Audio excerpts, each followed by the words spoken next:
Tushingizda o'lgan insonni ko'rdingizmi?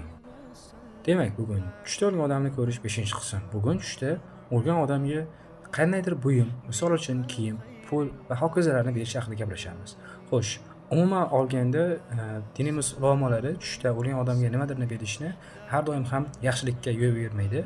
Ammo lekin buning xayrli tomonlari ham bor. Demak, yomon tomonidan boshlaydigan bo'lsam, tushda kimgadir misol uchun kasal tushingizdagi marhum odamga kiyim beradigan bo'lsangiz, mana shu berayotgan kiyimingizning qiymatiga qarab, sizdan mahrum bo'ladigan ma'naviy boylikni nazarda tutar ekan. Misol uchun, sog'lig'ingizdan ayrilishingiz mumkin ekan va yokida boyligingizdan ayrilishingiz mumkin ekan.